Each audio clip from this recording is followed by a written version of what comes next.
Bismillahirrahmanirrahim. Assalamualaikum warahmatullahi wabarakatuh. Nahmaduhu subhanahu wa ta'ala wa nashkuruh wa nusalli wa nusallim ala habibina al-Mustafa Muhammadun wa aluh. Yang dirahmati Allah, saudara pengacara majlis, yang berbahagia Dr. Abdullah Yusuf, pengarah Kongres Pembacaan Islam Nusantara Kopi 1, yang dirahmati Allah Presiden KPIMA Ustaz Muhammad Fauzi Mustafa, pembentang kertas kerja, tetamu-tetamu, datuk-datuk, datin-datin, hadirin hadirat, peserta seminar yang dirahmati Allah sekalian.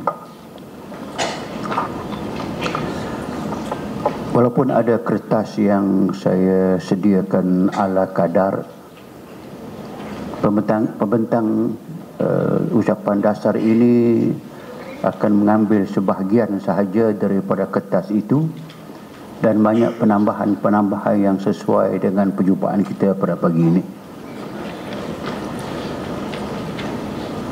Islam adalah agama Allah,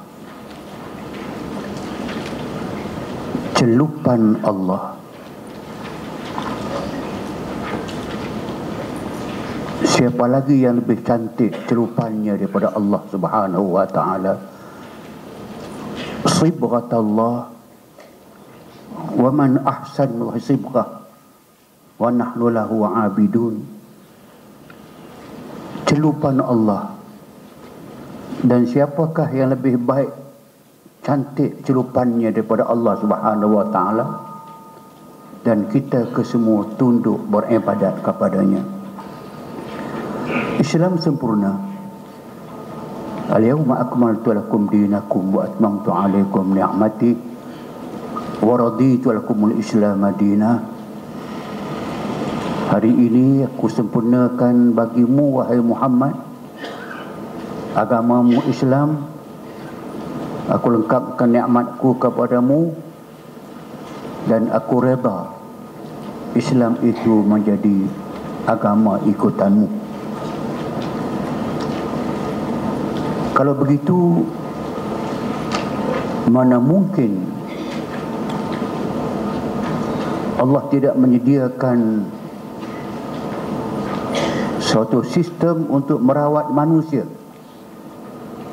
Kerana manusia ini hakikatnya memulakan hidupnya menyapa udara dunia dengan tangisan bayi dan kesengsaraan ibu, dan insan akan mengakhiri hidupnya dengan tangisan orang-orang yang menghantarnya ke alam kubur. Di sepanjang hidup itulah insan meredah dan mengalami berbagai-bagai kesengsaraan dan kesakitan. Atas itulah maka Islam menyediakan kepada umatnya suatu sistem perubatan sesuai dengan ayat likullin ja'alna minkum syir'atan wa minhaja. Tiap-tiap satu daripada kamu, malah tiap-tiap bidang dalam penghidupan kamu, kata Allah, kami jadikan syir'atan, ada undang-undang. Syir'ah hiya syariah. Syir'ah ialah peraturan undang-undang. Wa minhaja, minhaj sistem. Maka Islam penuh dengan sistem. Satu di sistem itu ialah rawatan Islam. Rawatan Islam terbahagi kepada dua bidang yang besar. Satu bidang rohani, dua bidang jasmani. Yang jasmani ini kita lihat daripada apa yang Nabi bayangkan sebagai suatu formula. Innallaha yaj'alu shifa'akum fi ihda salas, syurbatu asalin wa syirtatu mihjamin wa kayyatu narin. wa unhi ummati 'alal kai. Allah menjadikan kesembuhan kepada penyakit kamu. Di antaranya salah satu daripada tiga atau tiga sekali. Yang pertama, syurbatu asalin, minum madu, bermaksud makan ubat. Yang kedua, syirtatu mihjamin, syirtah pisau. Mihjamin tukang bedah. Asalnya hijamah itu berbekam, menggunakan pisau. Nabi gunakan syirtatu mihjamin, maksudnya pisau tukang bedah. Yang ketiga, waqayyatu narin, mengalirkan bahan panas di tempat yang sakit. Dahulu dibuat dengan cara besi, setrika panas, dikenakan kepada tempat yang sakit, didevelopkan metod itu sekarang menjadi terapi ataupun radioterapi. Dan satu di antaranya ruqyah syar'iyah. Ini satu daripada bidang yang ada minhaj, ada peraturan, ada sistem yang memang dia wujud sedari insan pertama Adam wujud. Adam sangsara selepas keluar daripada neraka, dikeluarkan daripada syurga Allah Subhanahu wa taala untuk mengharungi, kita panggilkan dengan neraka dunia ataupun keazaban dunia, penderitaan, kesusahan, kelaparan, kedahgaan, penyakit, semuanya membayangkan masalah manusia. Adamlah yang mengatakan, Rabbana zalamna anfusana wa illam taghfir lana wa tarhamna lanakunanna minal khasirin. Oh Tuhan kami telah menzalimkan diri kami. Kalau kamu tidak mengampunkan kami ya Allah,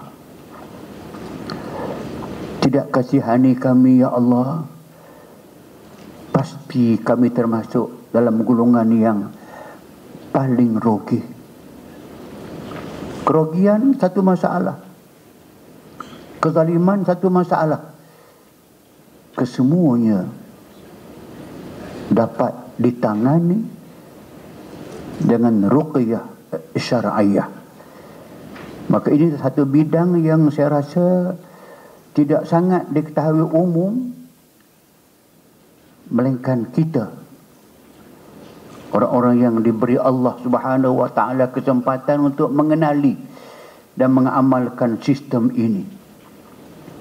Kita garapkan sedikit daripada awal, menyedari mengatakan manusia ini makhluk yang walaupun sebaik-baik, secantik-cantik kejadian Allah Subhanahu wa taala, tetapi tanpa hidayah daripada Allah Subhanahu wa taala, dia tidak tahu hendak ke mana dan mengapa dia berada atas dunia ini. Dan inilah Allah berfirman kepada kita, kepada mereka, kepada insan, apa hasibtum annama khalaqnakum abasa wa annakum ilaihi turja'un. Yang akhirnya bermaksud dapat akhir suatu mukminun ini, apakah insan ini menyangka bahawa kami, kata Allah, menjadikan mereka dalam dunia ini sebagai sia-sia tanpa tujuan, dan mereka tidak pulang kepada kami untuk dihisabkan amal mereka. Fata'ala Allah, maha tinggi Allah Subhanahu wa taala, Raja yang sebenar, memiliki segala-galanya. Selesai ayat ini, Imam Ibn Katsir dalam menafsirkan ayat ini antara lain menukilkan suatu ungkapan Bila insan semua telah kembali kepada Allah, Allah bertanya mereka, berapa tahun kamu tinggal di dunia dahulu? Mereka menjawab, sehari atau setengah hari. Allah firman kepada mereka, alangkah buruknya pekerjaan kamu, kerana kealpaan kalian tentang tujuan kalian dijadikan untuk kembali kepada kami Allah.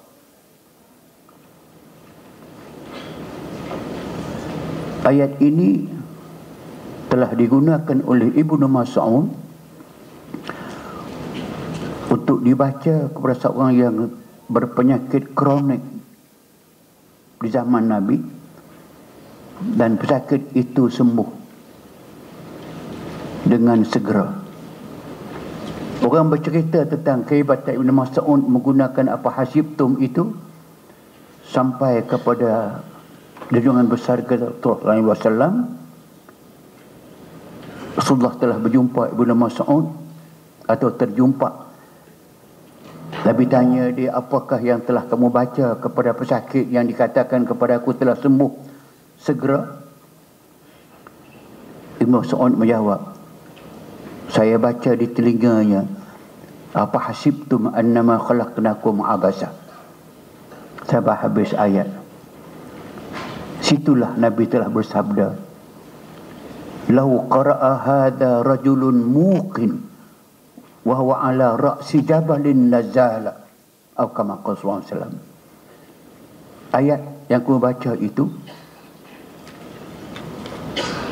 sekiranya dibaca oleh seorang pembaca yang muqin, yang benar-benar yakin kepada Allah, yakin kepada diri, yakin kepada kehebatan ayat-ayat Allah Subhanahu wa taala, kalau dia berada atas sebuah gunung, sebuah jabal, bukit itu boleh hancur luluh.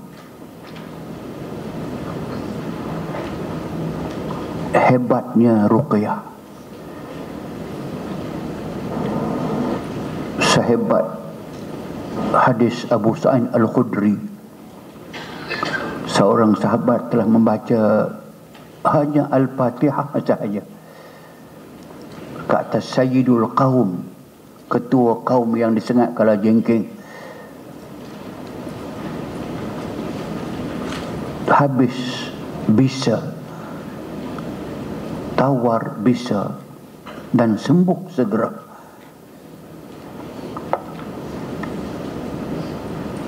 Aisyah binti Abi Bakr menceritakan hadis Bukhari, Nabi disihir oleh Labid bin Al-Asam Al-Yahudi. Datang Jibril baca qul huwallah, Al-Falaq, An-Nas. Nabi sembuh seperti sedia kala. Umar Al-Khattab yang sedang marah-marah dengan hati yang bebal, dengan niat jahat membunuh Nabi dan membunuh adiknya Hafsah binti Umar, hanya mendengar Taha ma anzalna alaikal Qur'an litashqa illa tadhkiratan liman yakhsha tanzilan mimman khalaqa arda was samawati al-'ula Ar-Rahmanu 'alal 'arsy istawa. Luluh hatinya, patuh dia kepada kehendak Allah dan beriman dia. Dibayangkan kehebatan itu dalam ayat yang seterusnya. Allahu nazzala ahsanal hadisi kitaba mutasyabiha masani taqsha'irru minhu alladhina yakhshawna rabbahum summa talinu juluduhum wa qulubuhum ila dzikrillah. Allah telah menurunkan sebaik-baik perkataan, sebaik-baik hadis, iaitu wahyu, kitab suci Al-Quran, yang umumnya sama isi kandungannya, ada yang berulang-ulang keterangannya, membacanya sahaja menjadi gemetar kulit badan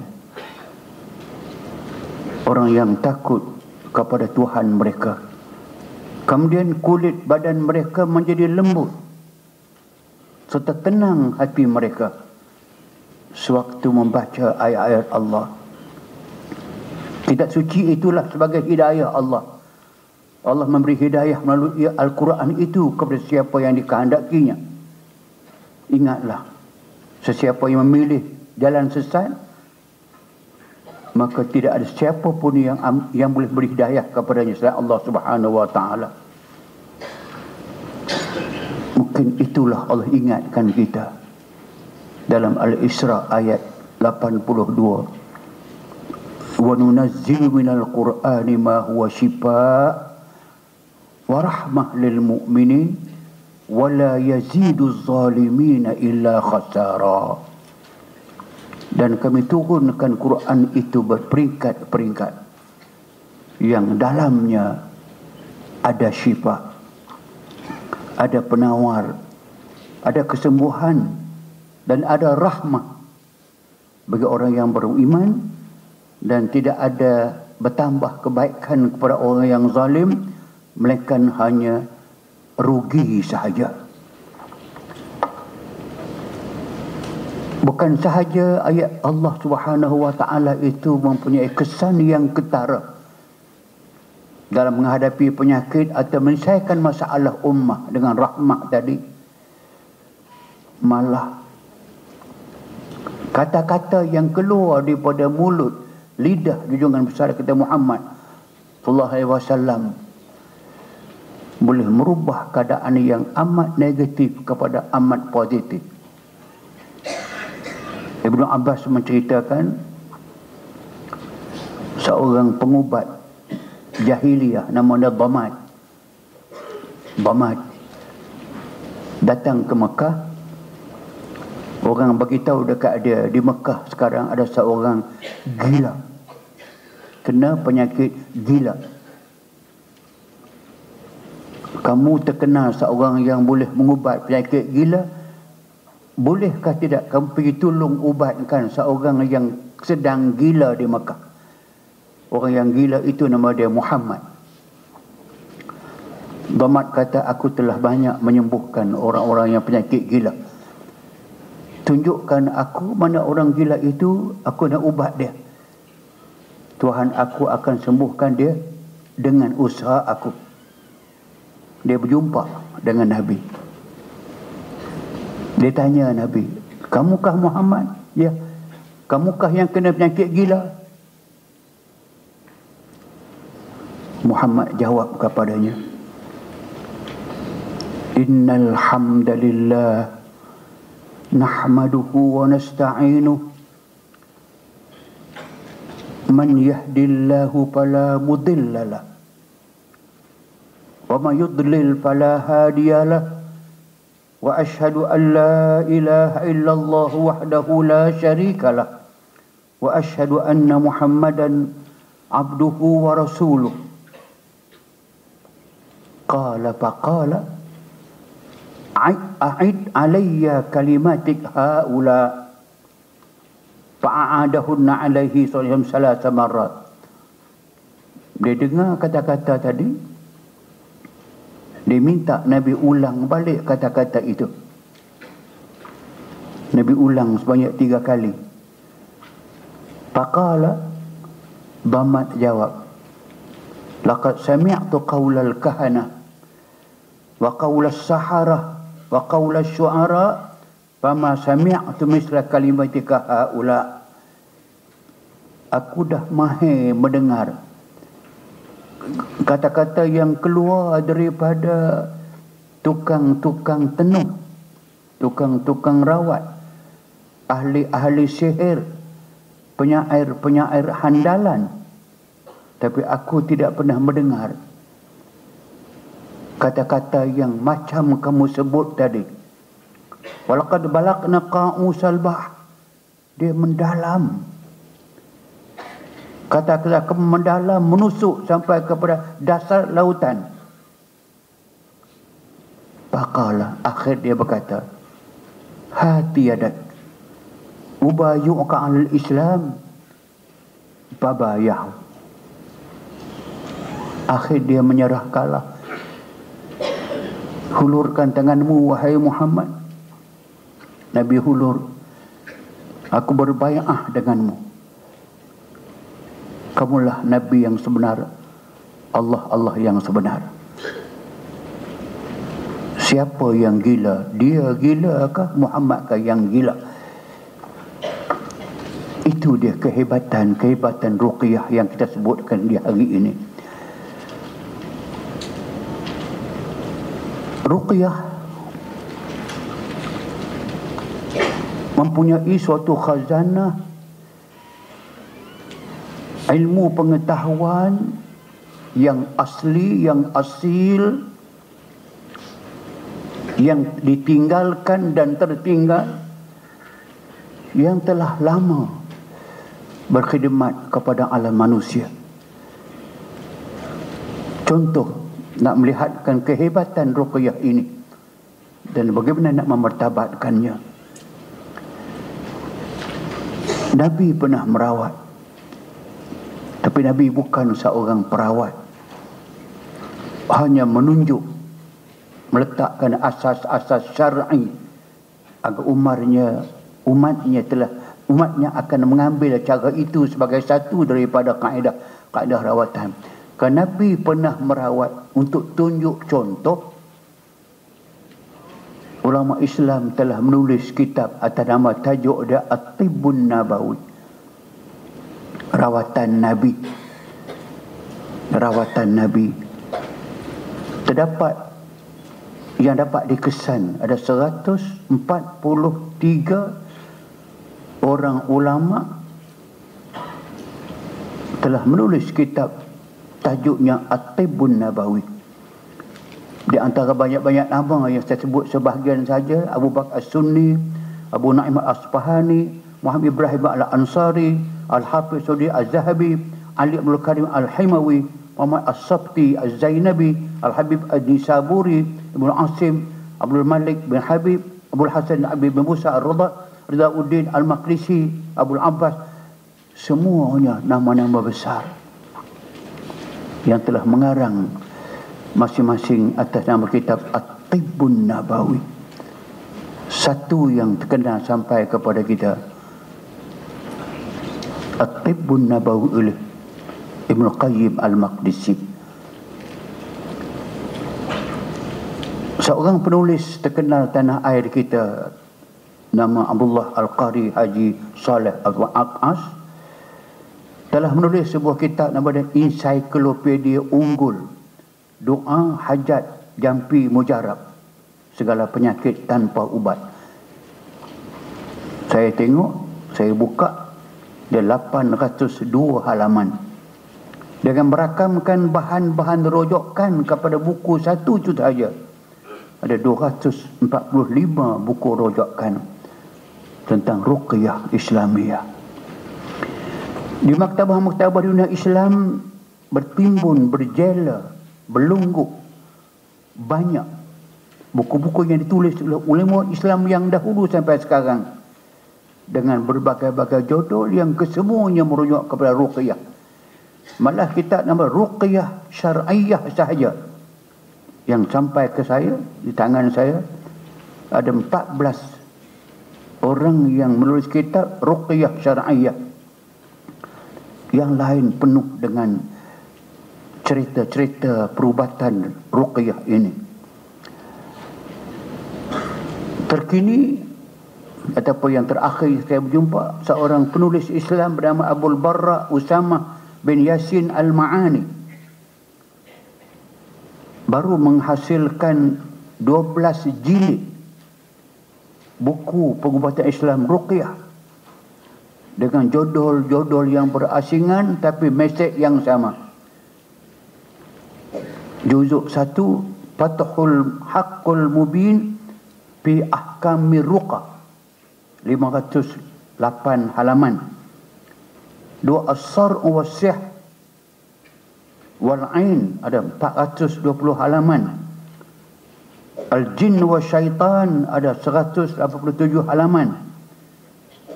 Fi Maitrul Jin ada 221 halaman. Ilajus Sar'i ada 621 halaman. Manhaj Asyar fi Ruqyah 328 halaman. Sampai ke semua sekali dengan menggunakan rujukan 632 rujukan Ruqyah. Indonesia ada sebuah kitab nama dia buku Penta Jin, Sihir dan Ruqyah Syar'iyah. Buku besar 843 halaman oleh Musdar Mustamam Tambu Said. Menulis daftar rujukan perpustakaannya 225 judul. Itu satu gambaran mengatakan khazanah ilmu ini dengan buku-buku rujukan yang begitu banyak itu menunjukkan ianya sistem yang tersendiri, amalan-amalan tersendiri yang orang dahulu pernah mempeloporinya, tapi tertinggal seketika sekejap sampailah kepada zaman kita. Kalau itu sesuatu yang hakiki yang wujud di hadapan kita, timbullah soalan kita, bagaimana hendak memperkasakan, mempertabatkan ilmu yang sehebat ini, yang sebanyak ini, yang berligar dalam alam manusia. Jawapannya mudah, malah satu kalimah saja, iaitu kita, KITA, Kapiata. Kita lah. Sebenarnya kita nak memertabatkan atau nak meruntuhkan martabatnya. Kitakah yang akan memperkasakannya atau melemahkannya? Kita. Allah pilih kita. Kalau kita nak mertabatkan dia, kita boleh. Nak merendahkannya pun boleh. Contoh awal saya nak tunjukkan. Di Malaysia, Nusantara ini khasnya lebih terkenal dengan rawatan tradisional. Di Malaysia secara khusus orang umumnya pergi kepada mencari perawat-perawat tradisional yang istilah dipakai bomoh. Lelaki itu perempuan. Itu yang paling terkenal. Jarang kita dengar Ruqyah Syar'iyah. Jarang kita dengar klinik Islam. Jarang kita dengar, tak dengar langsung dulu Darus Syifa, Darussalam, Dar apa sahaja. Malah sampai kepada awal abad ke-21 tidak terkenal. Malah pernah berlaku peristiwa hampir-hampir nama rawatan Islam ini nak dicantat, nak dipotong, nak dibuang daripada persada dunia rawatan. Kerana rawatan tradisional termasuk amalan peribumi Sabah Sarawak lebih menonjol. Islam tidak ada, maka nak dibuang.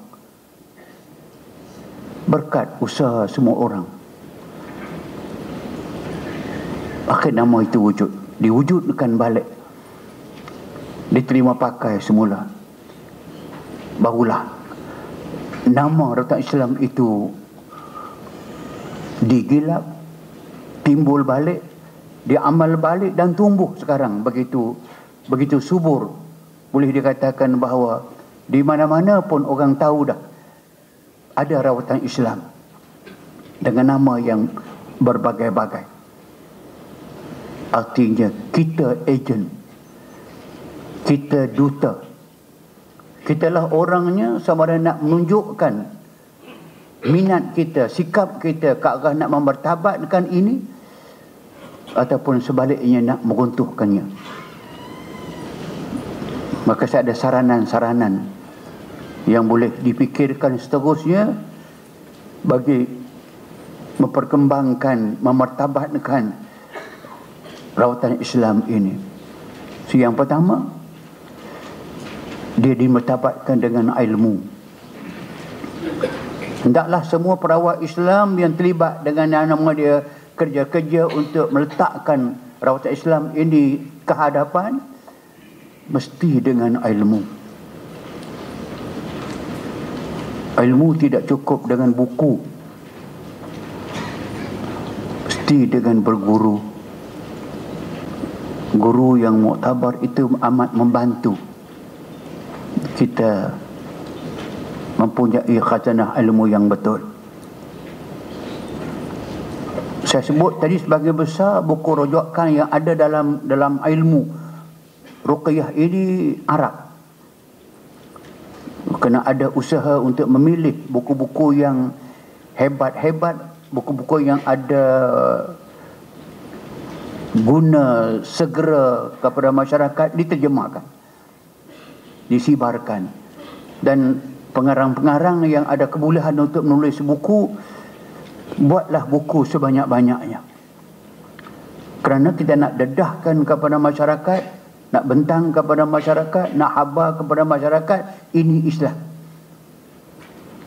Ini amalan yang mendatangkan kebaikan dunia dan akhirat.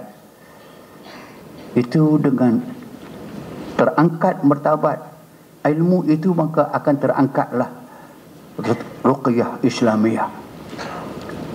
Menerusi, yang kedua, mesti menggilap iman pengamal rawatan Islam ini agar yang telah kuat lebih kuat, yang telah yakin bertambah yakin kepada Allah Azza wa Jalla, menerusi zikrullah yang berterusan, bermunajat kepada Allah Subhanahu wa taala, kalau boleh sepanjang malam. Akan terangkat diri insan, iman insan, terangkatlah rawatan Islam. Hari ini kita melihat insan tidak pentingkan apa yang kita bawa isinya, tapi insan mementingkan apa yang kita amalkan dengan isi itu. Contohnya Islam, kita menyebut dengan mulut kita Islam ya'lu wa la yu'la alaih, Islam agung, Islam tinggi. Tapi orang tidak percaya. Dia lihat kepada umat Islam, tinggikah mereka, rendahkah mereka? Kalau mereka rendah, maka agama mereka rendah.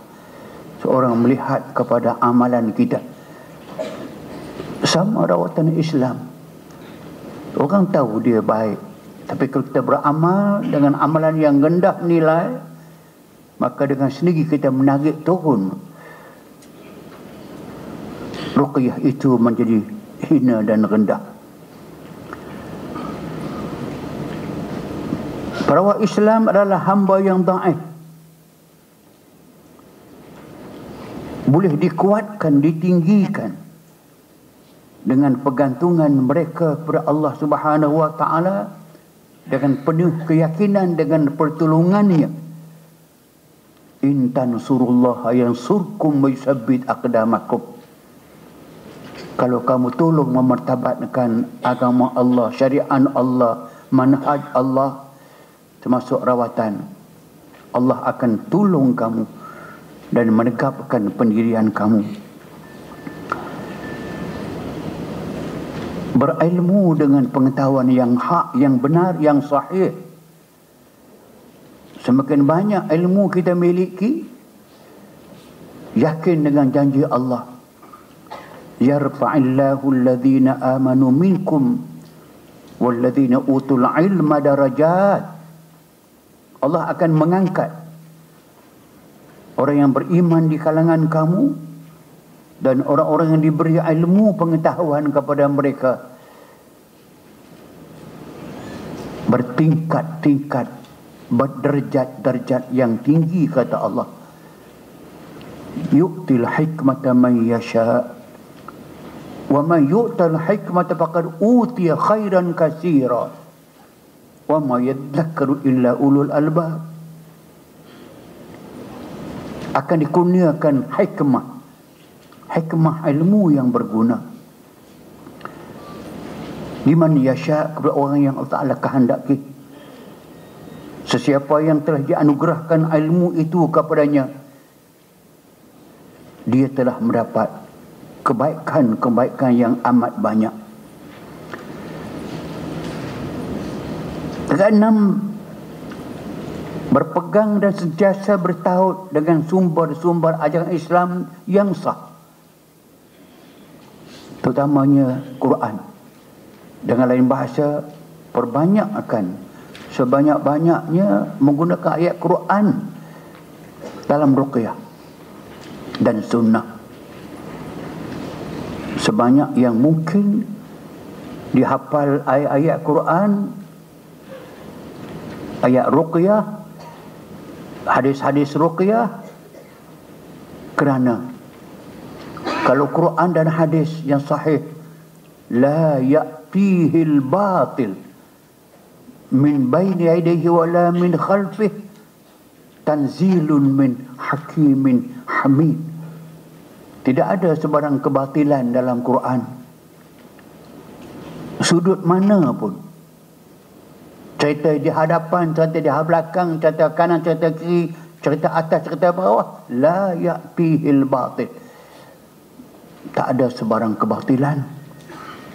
Kalau situ kita pegang, akan bertabatlah, martabat kita akan naik, Islam juga tumpang naik. Sandaran semua pekerjaan kita, sandaran ilahi, Rabbani.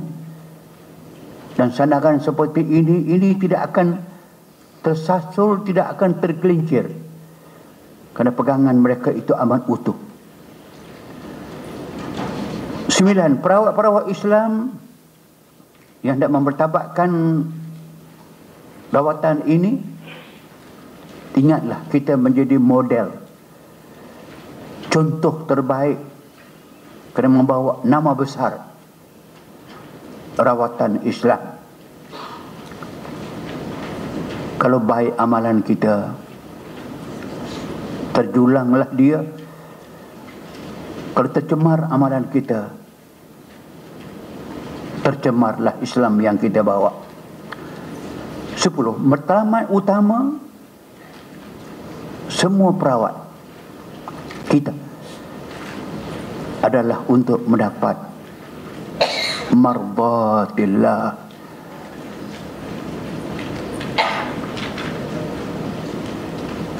bukan lain daripadanya. Wa man yaf'alu dzalika ibtigha'a mardatillah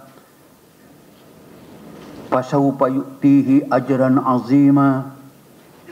Sesiapa yang melakukan demikian itu kerana mengharapkan redha Allah Subhanahu wa taala, akan dianugerahkan kepada mereka ganjaran-ganjaran yang amat besar. 11. Perawat Islam yang tujuan utamanya adalah imbuhan keduniaan, dan itulah yang dikejarnya, tidak menolong memertabatkan ruqyah syar'iyah. Kerana Allah Ta'ala sebut, wa man kana yuridu harsad dunya nu'tihi minha wa ma lahu fil akhirati min nasib. Sesiapa yang usaha besarnya, usaha utamanya dalam kehidupan dunia ini, dia nakkan kepada harsad dunia. hasil keduniaan sahaja. Allah kurniakan kepadanya apa dia nak, tapi ruginya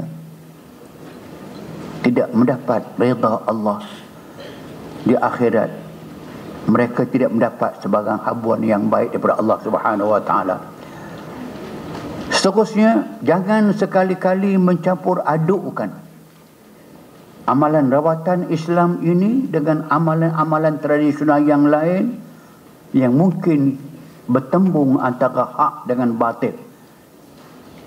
Kalau bercampur hak dengan batil ini, majtama'al halal wal haram illa ghullibal haram. Kalau bercampur unsur yang halal dengan yang haram, baik dengan tidak baik, campur kedua sekali, yang akan menangnya ialah yang batil atau yang haram. Garis panduan yang jelas perlu wujud dan perlu diterima pakai. Ini sedang dalam pembikinan. Dia amat membantu untuk memartabatkan rawatan Islam. Pengawasan dan penyeliaan perlu, supaya jangan ada yang tersasul yang boleh membawa kepada rosaknya nama besar tadi. Penampilan diri perawat mesti termasuk dalam hal-hal yang diberi perhatian, kerana insan selalunya mudah menghukum dari lahir yang mereka nampak. Kalau kita mewakili satu profession yang diceburinya Islam, mesti disiplinnya Islam, penampilannya jelas. Tempat merawat mesti dipikirkan, diusahakan agar sesuai dengan nama yang kita bawa. Keikhlasan perawat menjadi nilai utama dalam kerja besar ini. Sifat menolong dengan bahasa yang lunak, gerak-geri yang menarik, membantu untuk menaikkan nama baik Islam ini. Dan akhir sekali yang penting, bertawakallah kepada Allah Subhanahu wa taala berdasarkan kepada ayat, wa man yatawakkal 'ala Allah fa huwa hasbuh innallaha balighu amrih qad ja'alallahu likulli syai'in qadara. Sesiapa yang bertawakal kepada Allah, maka Allah akan mencukupkan keperluannya. Sayakfikahumullah. Allah mencukupkan kepadanya, melengkapkan kepadanya apa sahaja keperluannya. Sungguhnya Allah melaksanakan urusannya.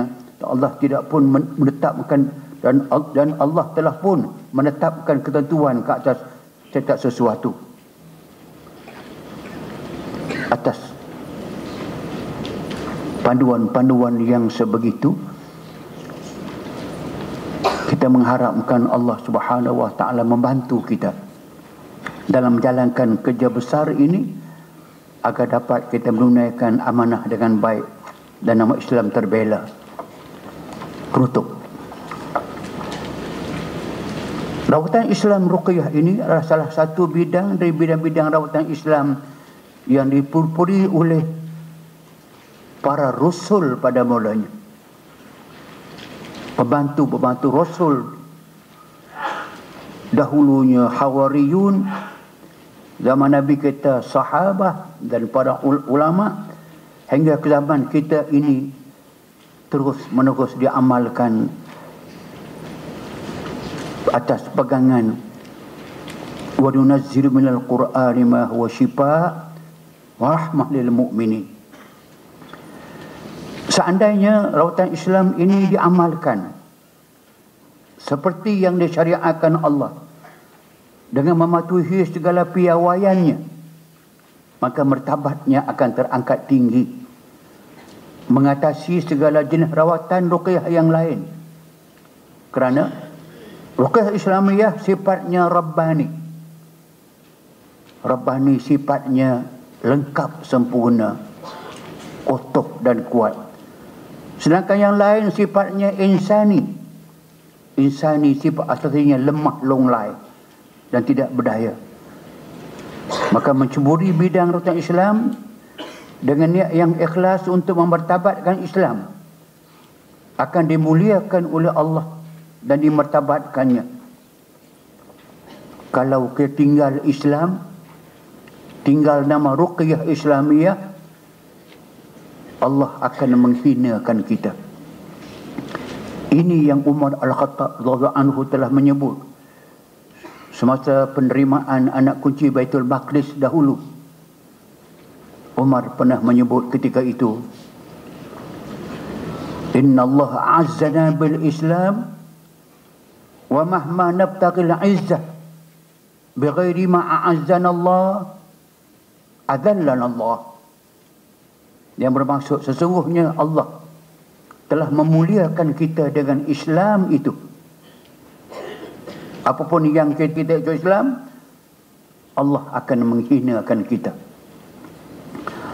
Rawatan Islam ruqyah merupakan suatu kemuliaan yang mesti dipertahankan, dilaksanakan dengan sebaik-baiknya, bercirikan akhlak Islam, hukum Islam dan tata cara yang dibenarkan oleh Allah Subhanahu Wa Taala kepada kita.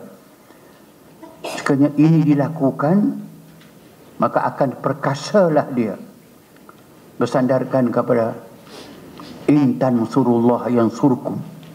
Kalau kamu bantu Allah, Allah akan bantu kamu. Selama ini rawatan Islam terpinggir, terasing, karena korang pembelanya, korang pengamalnya, korang peminatnya. Tetapi sekarang sinarnya mula berkilau. Rawatan Islam ruqyah tumbuh dengan suburnya. Kuantitinya banyak, tetapi kualitinya masih boleh dilihat dapat diperbaiki, dirasakan amat kekurangan. Karena itu, bagi mempertabat dan memperkasakan ruqyah ini, hendaklah segala kehendak yang diperlukan oleh syariat Islam dipatuhi dan diguna pakai. Dengannya sahaja rawatan Islam ruqyah ini dapat dimartabatkan, dapat diperkasakan, kerana sesungguhnya dia adalah rawatan untuk sepanjang hidup, sepanjang zaman hingga ke akhir zaman. Ibnu Qayyim dalam At-Tibb An-Nabawinya telah menulis yang bermaksud pengubatan Nabi At-Tibb An-Nabawi tidak sama dengan pengubatan para medik yang lain. Kerana pengubatan Nabi amat diyakini, pasti dan bersifat ilahi, bersumber dari wahyu dan cahaya kebenaran, serta sesuai dengan akal sihat lagi sempurna. Sedangkan pengubatan yang bersumber selain daripada Nabi SAW, kebanyakannya pada perhitungan akal dan pencubaan eksperimen. Tak dapat dinafikan ada orang yang tidak disembuhkan oleh At-Tibb An-Nabawi kerana kurang yakin dan rasa tidak sesuai. Dengan penuh yakin kekuasaan Allah Subhanahu Wa Taala, At-Tibb An-Nabawi ini menjadi suatu rawatan untuk kesembuhan manusia di sepanjang hayatnya, di sepanjang zamannya. Semoga Allah Subhanahu Wa Taala merahmati kita, memberikan ruang kepada kita untuk bersama-sama memberikan sedikit saham ke arah mempertabatkan rawatan Islam Ar-Ruqyah ini dan menjadikan amalan yang diterima pakai oleh masyarakat dengan mengharapkan redha Allah Subhanahu Wa Taala. Demikian yang dapat saya bentangkan pada pagi ini. Sedikit sebanyak Mohon saya maafkan. Aqulu qawli hadza, astaghfirullahal azim li wa lakum. Wassalamualaikum warahmatullahi wabarakatuh.